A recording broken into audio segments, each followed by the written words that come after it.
उस दिन हवेली में खास माहौल था। गीता के माता पिता मोहन और सरला कई दिनों बाद अपनी बेटी से मिलने आए थे। आज सब लोग एक साथ बैठकर रात का खाना खाने वाले थे। सब लोग खाने के लिए बैठे थे। रसोई से छोटी बहू नीलम अपने हाथों से थाली सजा कर ला रही थी। उसके चेहरे पर हल्की सी मुस्कान थी, लेकिन आंखों में कुछ और ही चल रहा था।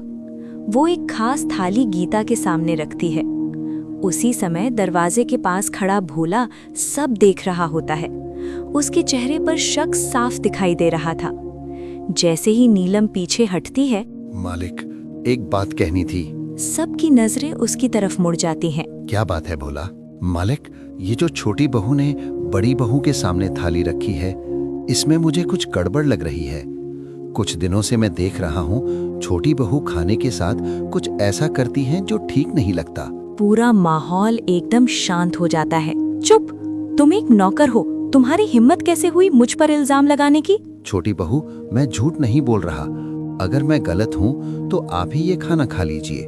मैं बड़ी बहू के लिए दूसरी थाली ले आता हूँ। नीलम एक पल के लिए घबरा जाती है। हाँ नीलम, अगर कुछ गलत नहीं है तो तुम खा लो। कम से कम सबको तसल्ली हो जाएगी। नहीं, वो मैं अभी भूखी नहीं हूँ। कोई बात नहीं छोटी बहू, थोड़ा सा ही खा लीजिए। मैंने कहा ना, मुझे भूख नहीं है। नीलम, बात घुमाओ मत, सीधा सीधा खा लो। नीलम पसीना पसीना होने लगती है। अगर कुछ नहीं है तो डर कैसा? छोटी बहू, खा लीजिए। नीलम, ये आखिरी बार कह रहा हूँ, खाओ इसे। नीलम के हाथ कांपने लगते हैं। वो पीछे हटती है। नहीं, मैं ये नहीं खा सकती। क्यों? क्या दिक्कत है?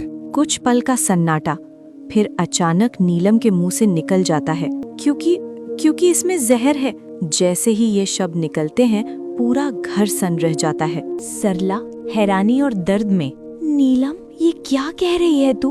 मोहन टूटे हुए स्वर में, तू इतनी गिर सकती है अपनी ही बहन के साथ? रमेश गुस्से और सदमे में, नीलम, तुमने ये क्या किया?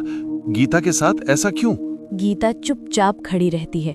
उसकी आंखों में आंसू होते हैं, लेकिन वो कुछ नहीं कहती। नीलम रोते हुए, लेकिन सच्चाई सामने आ चुकी होती है। मैं बस उसकी खुशियां बर्दाश्त नहीं कर पा रही थी। सब कुछ उसी को क्यों मिलता था? मैं हार गई थी, इसलिए। बस, बहुत हो गया। जिस घर में बहू बनकर आई, उसी घर को बर्बाद करने चली थी तू। नीलम रोती हुई वहीं बैठ जाती है। उसकी सारी चालें अब उसी पर भारी पड़ चुकी थीं। रमेश धीरे धीरे गीता के पास आता है। गीता, मैंने तुम्हें समझा ही नहीं। मैंने तुम्हारे साथ बहुत गलत किया। गीता आंसू पोंछते हुए धीरे से कहती है, गलती हर किसी से होती है, लेकिन उसे मान लेना ही सबसे बड़ी बात होती है। भोला और मीना एक तरफ खड़े होते हैं। उनके चेहरे पर संतोष होता है कि उन्होंने सही समय पर सच सामने ला दिया। सच चाहे जितना भी छुपाओ, एक दिन सामने आ ही जाता है। उस दिन के बाद हवेली में सब कुछ बदल गया। नीलम की जलन और बुराई का अंत हो गया और गीता की सच्चाई और अच्छाई की जीत हुई।